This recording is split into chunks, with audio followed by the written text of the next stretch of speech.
Hey, shalom, shalom, shalom. Giving all praises, honor, and glory to Yahweh, by Hashem, Yahweh Shai, by Hashem Rakakwadash. Double honor to our apostles and elders here at Great Millstone Rule Well. Peace and salutation to the elect. This is Brother Barak from GMS Tampa Bay coming at you with another lesson that prays edifying and exhorting. Right, and I just want to touch on a few, well, not even a few. I just want to hit on this topic, going into pretty much, these great sorrows that's coming upon the earth, and it's ultimately, to bring in that beast system. You see, the what would you say, the foundation of it is already set, but we all know, according to the scriptures, Revelation 13 and 16, which I guess we can start there, because that is part of the lesson.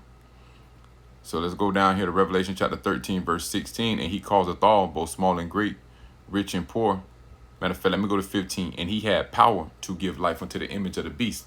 So Esau Edom, he received power from Satan, you see, to be able to rule the way he's ruling, to be able to set up this infrastructure, to be able to create the MOTB, which is all comes from the Heavenly Father, the Most High Yahweh, okay?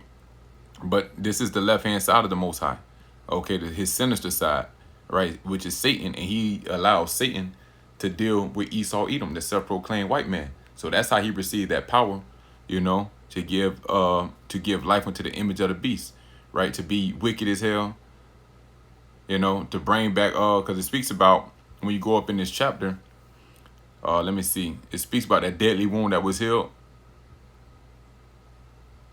I know 11 is good. Let me see if I can go up.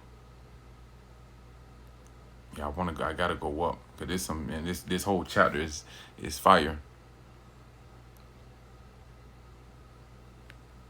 Revelation 13. Let me go to Revelation 13 and 3, and it says, and I saw one of his heads as it were wounded to death, and that head is the ancient Roman Empire, what we call the pagan Roman Empire, okay? And I saw one of his heads as it were wounded to death, and his deadly wound was healed, and all the world wondered after the beast. You see, so it was wounded, but it was wounded to death, but it ultimately was healed. When was it healed? After the what we call the after what they call the Dark Ages, during the time of what's known as the Renaissance. That was the rebirth. Okay, so real quick, let's jump to Revelation 20, and we'll come right back to matter of fact, let's read this next verse, and then we'll jump to Revelation 20. Revelation 13 and 4 says, and they worshiped the dragon, which gave power unto the beast. So Satan is the one giving power to Esau Edom, you see? And they worshiped the beast, saying, who was like unto the beast, who was able to make war with him, right? And that's what these nations been saying, like, who's able to make war? Who's able to make war with the beast? Because America has the most, which we'll get into as we go further down. America has the most dominant military, man. They dominated the earth, you see? So when you go into the seven horns and it no, it's like the seven heads and the 10 horns, that's going into the NATO and the EU, that beast power, that beast structure. Let's go to Revelation 20 real quick. Revelation chapter 20 and 3. I'll start at 2. It says, I might as well start at 1. Satan been bound, and I saw an angel come down from heaven, having the key of the bottomless pit and a great chain in his hand. And he laid hold on the dragon, that old serpent, which is the devil and Satan, and bound him 1,000 years. So that was the fall of the pagan Roman Empire. Okay. And what was that? The last emperor, Edomite emperor was Domitian, of the Flavian dynasty. Okay. It says, and cast him into the bottomless pit, which is Europe, and shut him up, and set a seal upon him that he should deceive the nations no more, till the 1,000 years should be fulfilled. And after that, he must be loosed a little season, which is known as Europe now, which the beloved Elder Malcolm always goes into it, which is just, pretty much Western Asia. Okay. But he pretty much came back out of where? The Caucasus Mountains. Okay. And then when he came out, that's when he began to deceive the world again. Okay, so that was that horn, going back to Revelation 13. It's like that was that head that was wounded to death but did live. You see? So what were we at? And they worship, verse 4, and they worship the dragon which gave power unto the beast, and they worship the beast, saying, who was like unto the beast, who was able to make war with him. All right. So now let's jump back down to verse 11. And it says, and I beheld another beast coming up out of the earth, and he had two horns like a lamb, and he spake as a dragon. So this is that America coming up with their what they call it, a bipartisan system. You know, the so-called Republicans and Democrats, but just like the ancient Romans had what? They had the plebeians and the patricians. You see? And he exercised all the power of the first beast before him, and caused the earth and them which dwell therein to worship the first beast, whose deadly wound was healed. You see? So the Lord, going back to verse 15, the Lord gave him this power, you know, through Satan. Okay? You see, to bring back that ancient Roman, that ancient pagan Roman society, ancient pagan Roman worship, you know, because it was all into idol worshiping. Okay? So now let's go down here. What was that? Verse 15. Well, where we at? Yeah, verse 15. He had power, you know, just jumping around just so we can get to this point. And he had power to give life unto the image of the beast, that the image of the beast should both speak and cause that as many as would not worship the image of the beast should be killed. So that's what we see. We see, because Rome was a global power at that time, you know. They defeated Hannibal coming up out of Africa, and they had a prominent. Hey, that's where Rome really learned the Navy at. You know, that's where they got their Navy from. But yeah, going back to Hannibal, you know, they had a prominent military. You see, but they couldn't get past Rome because of prophecy, right? So yeah, man. Let's read 15 again. Salakia got carried away talking about that. Lost my train of thought. And he had power to give life unto the image of the beast, that the image of the beast should both speak and cause that as many as would not worship the image of the beast should be killed. So now he's bringing back what? The likeness of the ancient Roman Empire. You know, ruling over these different vassal states. Okay, you know, that represents the 10 horns. The 7 heads and those 10 horns. Those are his vassals, right? Because that main head, the one that was wounded and did live, that's who all of them wander after, you know, also known as the whore that rideth upon the beast. You see? So all of that goes back into America, you know, ultimately America is the one that's controlling this beast now. You see? So as many as would not worship the image of the beast should be killed. So that's the whole point of this lesson that I'm getting to. What are you going to do when they're telling you that you must be killed for not worshiping the image of the beast? Okay, it's going to be physically killed and also ostracized, kicked out of society, you know, not being able to buy or sell. Okay, so what are you going to do in that time? So like I said, I got this for because I mentioned all of this started here because this is the rise of the beast system, but it has to come, you know, what they call order out of chaos. That's why let's read this again. And he had power to give life unto the image of the beast, that the image of the beast should both speak and cause that as many as would not worship the image of the beast should be killed. So that's where we're going to get all of these different sorrows from. Matthew 24, red letter real quick. Matthew 24 and 3. And as he sat upon the Mount of Olives, the disciples came unto him privately, saying, Tell us, when should these things be, and what should be the sign of thy coming and of the end of the world? Right? So the end of the world represents a completion of an age, a completion of a time, right? Because we all know that Esau is the end of the world and Jacob is the beginning of it that follows. So what should be the sign, you know, of the transition? And Yahushua answered and said unto them, Take heed that no man deceive you, for many shall come in my name, saying, I am the anointed, and shall deceive many. That's what we see right now. You got all these different people on the internet, including self-proclaimed Israelites, you know, that know they're Israelites, but you know they just deceive us, man.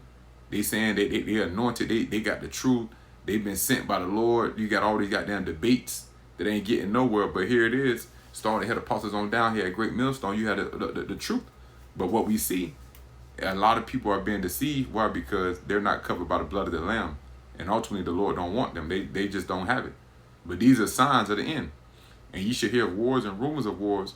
See that ye be not troubled, for all these things must come to pass, but the end is not yet. See, these things must come to pass, so don't be troubled. It's just the beginning. You know, we still get up and go to work. We still doing lessons. Okay. So that's what I said, but the end is not yet.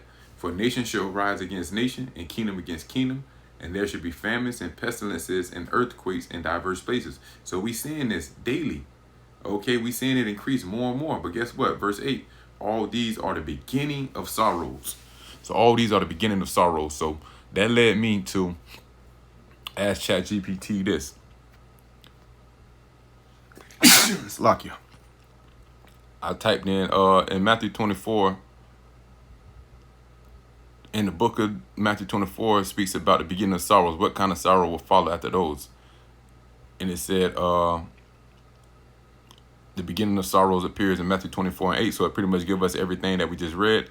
Then it says, these events are described as the initial labor pains, which you can read about in order that 2nd Ezra 16, right? A metaphor for the start of much more intense and painful process, similar to childbirth, where pain increases in intensity and frequency before the birth. So what follows the beginning of sorrows is, and we about to get into it, and that's but what's beautiful said is going to increase in intensity and frequency. So you're not going to go a whole year now without nothing happening.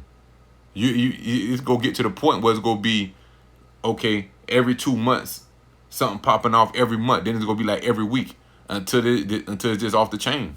You know, it's the time of Jacob's trouble, man. At any given time, man, any next event could be it, man.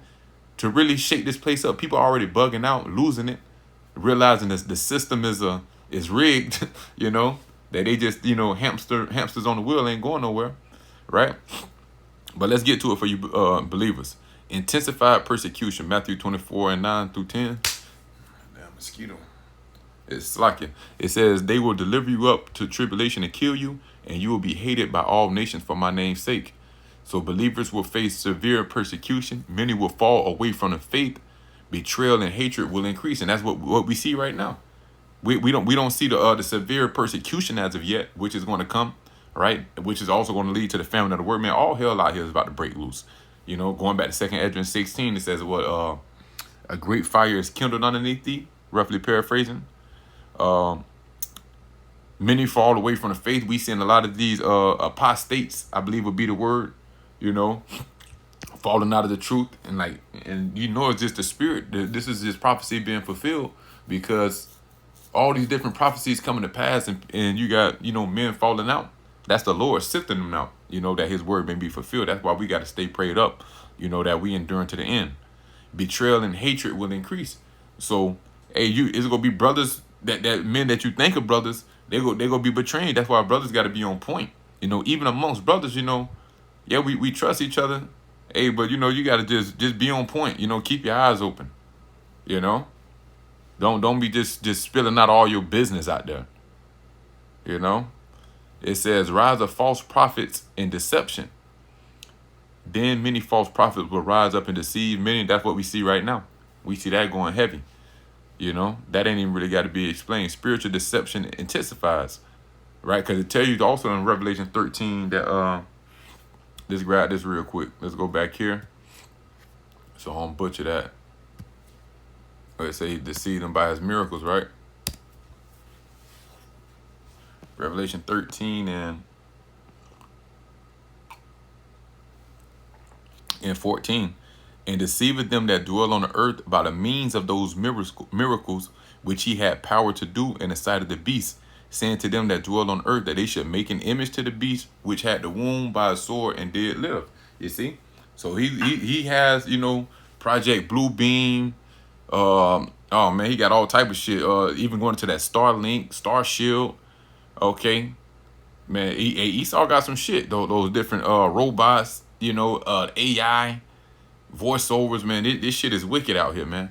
So a lot of people going to be deceived, you know, based on this the so-called miracles that he has the power to do. Let's see what they got for miracles.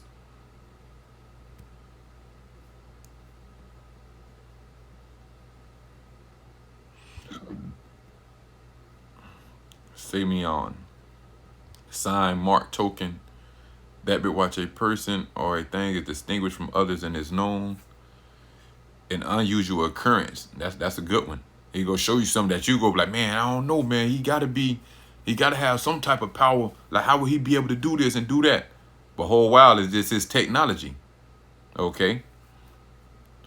Let's say of miracles and wonders by which God authenticates the men sent by him, or by which men prove that the cause they are pleading is God's. So that's another thing. They're gonna be doing things and deceiving you, making you think that God gave them that power, but really it's Satan that gave them that power. You see? So hey, we go see, but also remember, men of the Lord are going to get power too. You see, so it's gonna be going down out here. It's gonna be a spiritual battle out here, man. You better believe it. So let's go back here. Where we at? Spiritual deception. False leaders will lead people astray. We see that with by what? These false doctrines. That's why you got to study to show yourself approved, right? Lawlessness and cold love, verse 12. You know what it says, because iniquity should abound, the love of many shall wax cold, right? And because lawlessness, so it's in a different version, and because lawlessness will abound, the love of many will grow cold. That's right. It's going to be survival of the fittest. You're not going to be able to trust nobody, okay, besides the brotherhood. And even then, you know, the Lord is going to show who he's truly dealing with, man. So we coming down, man, this it's going to get scary out here. That's why Yahweh Shai said those are the beginning of sorrow. That's why he constantly said, watch and pray that you fall not into temptation. Check this out. It says a breakdown of moral and societal order, right? And they already demoralized the world, man. It's something called is it called the Overton Project or the Overton Look? Check, type that in Google and see that. But that's how they demoralized the people. Made you start accepting things that are so immoral, and it pretty much destroyed your soul. Okay, so that's why you see all these YNs and these N-dubs running to stores and just doing, you know, trash in the place, stealing shit. People don't have no respect for the elderly. Women hurting their children, you know, because the morals are out of there. You know what they did? They opened up those CERN portals and brought in a lot and ushered in a lot of demons, man, right? And these spirits is taking hold of the people, right? It says loss of compassion, empathy, and true love. You see? So we in a time of no mercy. And that's one of the slogans the Apostle Gabal always goes into. One of the NWO slogans is to expect no mercy, right? And so that's going to be at what the scripture says, as the ruler is, so is the people. So that's going to be, as we see it on the highest level, it's going to be for the common people as well. Worldwide gospel preaching, the gospel of the kingdom will be preached in all the world, and then the end will come. And the gospel is being preached right now. But guess what? It says, despite the chaos, the gospel continues to spread. This is a final witness to the world. But it's not going to be via the internet. It's going to be by doing the works. Okay? You see? Let's grab this, what Yahweh Shai said. I know it's in the book of John. Work's sake. Let's type that. Type that one in. It's another one where it says the works testified. That's a good one. John 14:11. Believe me that I am in the Father and the Father in me, or else believe me for the very work's sake. You see, because look at the work that he was doing. But let me see. Let me see. John 7:7. No, that's not it. It might be around John 5. Let me see. No, I ain't mean to do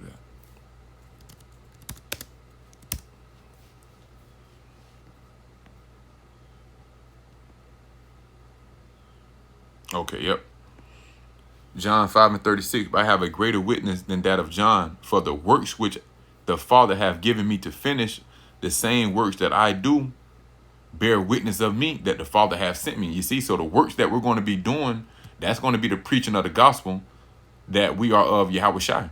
You see, so that's how the gospel is going to continue to be preached, right?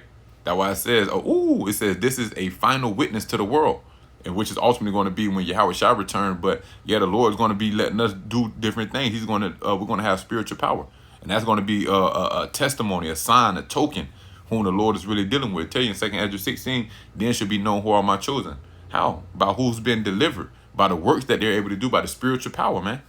You see?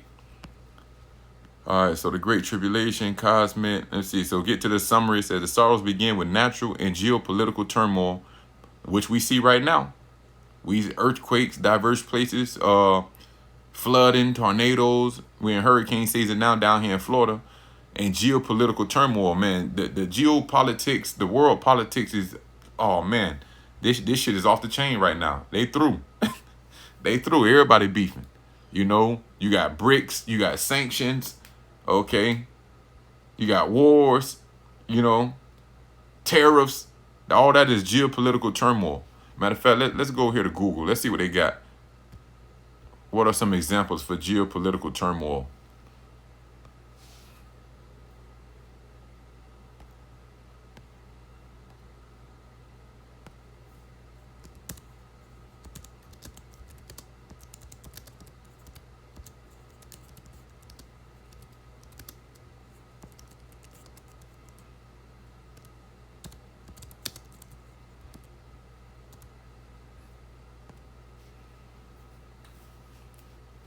Geopolitical turmoil encompasses a range of global issues, including armed conflicts, political instability, and economic disruptions. Ooh, examples include the ongoing Russia-Ukraine war, the Israel-Hamas conflict, and escalating tension between U.S. and China.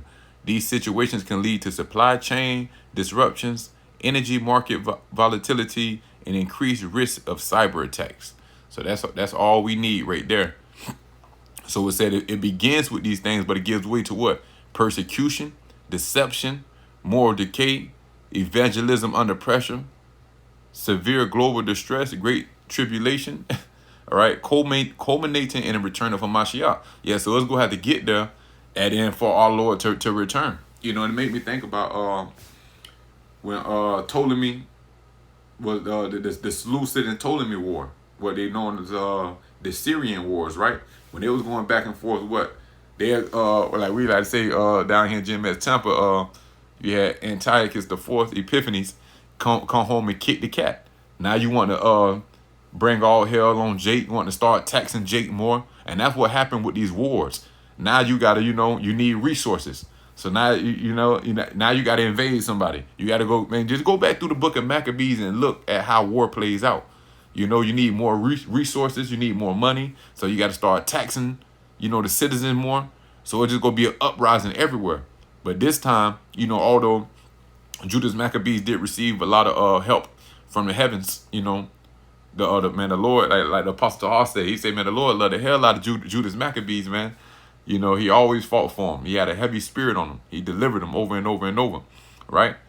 But the point is, man, this time, once all hell break loose, yeah, brothers are going to receive that spiritual power. And also, Yahweh Shai, he's going to come back and return and deliver us. But yeah, man, now we can finally get to the gist of the lesson, man. The Spirit just had to go all the way around like that. But see, these are the things that's coming, that different persecution. Why? Because we're in the rise of the beast system. So I hope this lesson been edifying and exhorting. I hope to build up, because it was all through the Spirit. You be having a few things you want to get into then, but it's all on the Lord how everything's going to come out. So I pray I wasn't all over the place, but let's continue on, because the whole point of this is like what's going to be your mindset when these things begin to come to pass. So I'm gonna pull these two up right here, these two stories, which are very similar. Both of them happened to in the book of Daniel. What we're going to read in Daniel's the 3rd chapter for the 3 holy children, and Daniel 6 is for Daniel. So Daniel 3:1. On the left side, it says the king's golden image. Nebuchadnezzar the king made an image of gold whose height was 60 cubits and the breadth thereof 6 cubits. He set up in the plain of Dura in the province of Babylon, right? So this was a physical image. But right now, what Esau Edom is setting up is a digital system, a digital image, a digital likeness, all right? Because that's what image goes into likeness, But ultimately, he got to, because I got to grab this. I read all that in Revelation, but I was holding back on that last part, because this is ultimately what he wants. He wants you to take his chip, his mark, Revelation 13:16. And he causeth all, both small and great, rich and poor, free and bond, to receive a mark in their right hand or in their foreheads, and that no man might buy or sell save he that had the mark or the name of the beast or the number of his name. And that mark, we all know, goes back to the Greek word charagma, right, which is the RFID chip. Okay, and then the root word to that is karax, which is a piercing instrument, also known as a palisade. And Apostle Ramla made a beautiful definition, you know, a beautiful example of it, of that definition, like going into like the Palisades was the siege instruments that you use to siege the people. And what you would do, you would dig a trench, and then one end of the of that palisade, you would pierce it into the ground. Okay, so that made it unmovable. And in the other part, the top of it is also sharp, you know, cut on the bias. So pretty much they keep people from coming in and going out, right? You see, but that was the palisade is the delivery instrument. But the point is, it had to be pierced into the ground. You see, so it's something you would have to be pierced to receive this mark. Okay, that's how we know it's a chip. And it also says that no man might buy or sell. Right, so that means it has to have a working digital structure. Right, we see the world is digital. That's why the book of Daniel said at knowledge shall increase at the end. You see? But let's keep rolling. So Daniel 3 and 2. Then Nebuchadnezzar the king sent to gather. Oh man. Then Nebuchadnezzar the king sent to gather the princes, the governors, and the captains, the judges, the treasurers, the counselors, the sheriffs, and all the rulers of the provinces to come to the dedication of the image which Nebuchadnezzar the king had set up. Let's see what they got for dedication, right? But you see, it went to everyone. So this is going to be just like back then. It was pretty much everybody that he had control over, which he had pretty much the known world at that time. Okay, Babylon was that great kingdom, the head of gold. You see, so he had that the known world. You know, all the nations was subject to him. It tell you that in the book of Jeremiah that the Lord gave, you know, everything into his hand. Okay, so it's the same thing now. You see, it's the same thing now with Esau, Edom, America, Babylon the Great. They have all that power. So this chip is going to be worldwide. See, he called everybody, all the provinces. Remember, America is that whore that rideth upon the beast. But let's get this word dedication. Go back to Hanukkah. Let's see. Anything in the Strongs. Consecration. So this pretty much was a sacred image, you know, that he wanted everybody to bow down to. Consecration, solemn dedication to a special purpose or service. So everybody got to get down with NWO with this chip. All right. Let me see. Damn. Now I got to try to get back. Let me see. I got to do it like this. Oh no, Daniel 3 right here. There we go. All right. So we just read how he called everybody, you know, to come worship the image that he set up, right? All what it says. Let me read 2 again. Then Nebuchadnezzar the king sent to gather together princes, the governors, and the captains, the judges, the treasurers, the counselors, the sheriffs, and all the rulers of the provinces to come to the dedication of the image which Nebuchadnezzar the king had set up. Then the princes, the governors and captains, the judges, the treasurers, the counselors, the sheriff, and all the rulers of the provinces was gathered together unto the dedication of the image that Nebuchadnezzar the king had set up. And they stood before the image that Nebuchadnezzar had set up. Then the herald cried aloud, to you it is commanded, O people, nations, and languages. Remember, they be having those summits, those World Economic Forums. Pretty much they talking about the NWO. Whoever's in charge is telling them like how we gonna, you know, which is the elites. We know they telling the different nations, hey, this is the plan, this is the end, this is what we gonna roll out. Everybody got to bow down and everybody got to kiss the ring. Okay. That at what time ye hear the sound of the cornet, flute, harp, sackbut, psaltery, dulcimer, and all kinds of music, ye fall down and worship the golden image that Nebuchadnezzar the king hath set up. And whoso falleth not down and worshipeth shall the same hour be cast into the midst of a burning fiery furnace. So don't let sound hand in hand with Revelation 13. Only thing is that this was physical back then. Now is physical as well, but it's digital. They just want to pierce you. And they're like, hey, if you don't worship, if you don't get down with it, you gonna be killed. You gonna be put to death. You see, you are now an enemy of the state. You don't respect the king.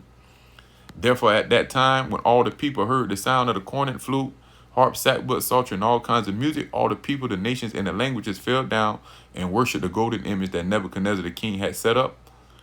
Wherefore at that time certain Chaldeans came near and accused the Jews. And that's exactly what's going to happen to us.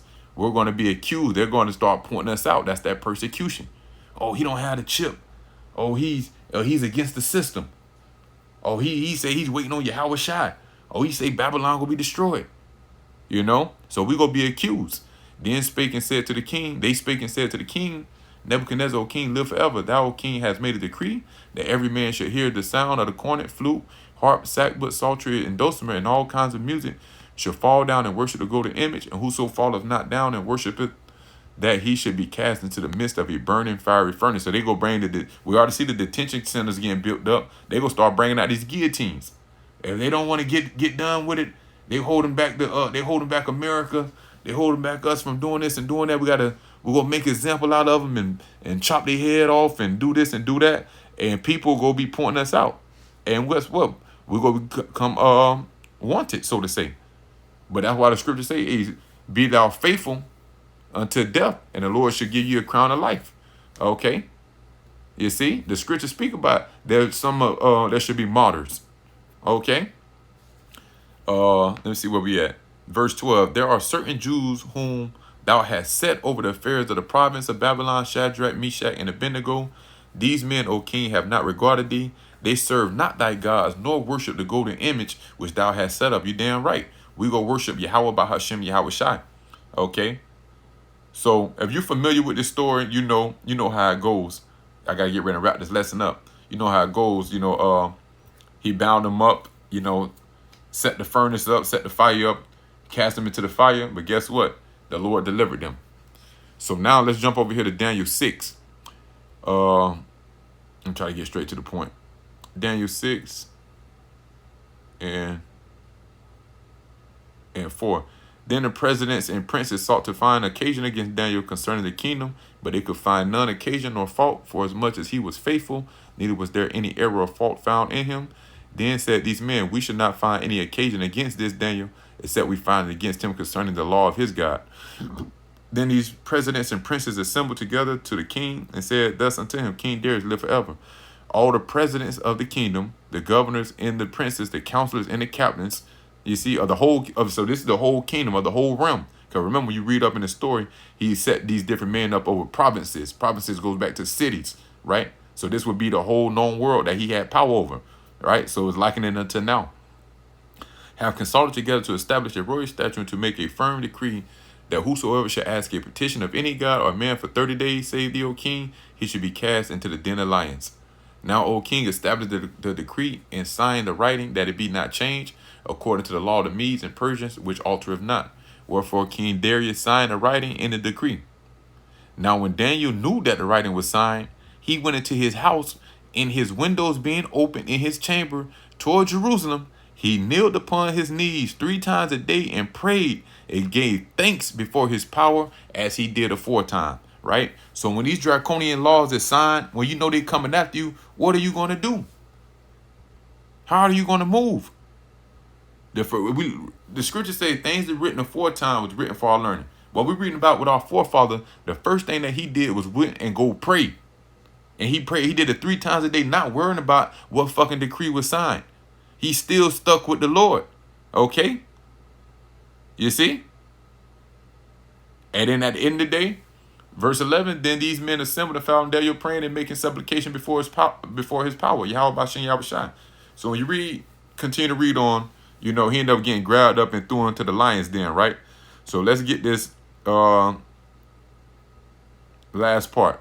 Cause we explained what happened in Daniel 3, how the Lord delivered Shadrach, Meshach, and Abednego, which were their Babylonian names. The Hebrew names is I believe Ashael, Mishael, and Hananiah. Let me see. I think it's in chapter 1. Let's see here. Yeah, Hananiah, Mishael. Okay, so like it. Hananiah, Mishael, and Azariah. Okay, that's their true Hebrew names. It's good information to know. But back over here in Daniel 6 and 22 on the right-hand side of the page, this is what happened when Daniel was thrown into the lion's den. My power, Yahweh Bahashim Yahushai, have sent his angel and have shut the lions' mouths, that they have not hurt me. For as much as before him innocency was found in me, and also before thee, O king, have I done no hurt. You see? So we want to be found pure, clean before Yahweh Bahashim Yahushai. And we all going to be tested. In order to be saved, you have to be in a position of danger. Right? But no matter what, as this beast system continue to roll out, what manner of person ought you to be? Okay? We all got to trust on Yahweh Bahashim Yahushai. Right? So that was the whole point of this lesson, man. Greater sorrows are coming, but what are you going to do when these sorrows increase? Right? You remember at one point in time, Ezra was saying, woe is me, who should deliver me in those days? Hey, it's going to get hot. It's going to look ugly out here. Ooh, look at the bottom of the screen. It says, hope is here. That's the spirit, man. You see? So, hey, man, just trust in the Lord no matter how bad it's looking. Hey, remember, these things was written. We have been warned. So that's why we in the situation that we be in on a regular basis, to build our relationship up with the Lord. To have it on your mind that no matter what, man, just pray to Yahweh Bashin Yahushua. The prayer of the righteous pierces the clouds. Okay? You see? Will he not speedily avenge his elect? And always remember, let's close out on this right here.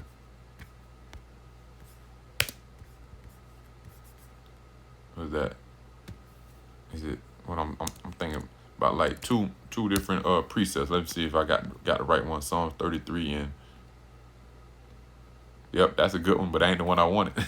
Psalm 33 and 18, behold, the eye of Yahweh is upon them that fear him, upon them that hope in his mercy, to deliver their soul from death and to keep them alive in famine. Our soul waited for Yahweh. He is our help in our shield. You see? So we just go trust in the Lord. You see? That's who the Lord is looking upon. Those that fear him, and that's going to wait upon his mercy. You know? You got to trust in him. Trust in Yahweh Bahashim Yahushai. Okay? Is it Proverbs 18 and 10? Yep, Proverbs 18 and 10. The name of the Lord, Yahweh Bahashim Yahushai, is a strong tower. The righteous runneth into it and is safe. So remember that, brothers, man. Trust in Yahweh Bahashim Yahushai. Yeah, they go roll out these draconian laws.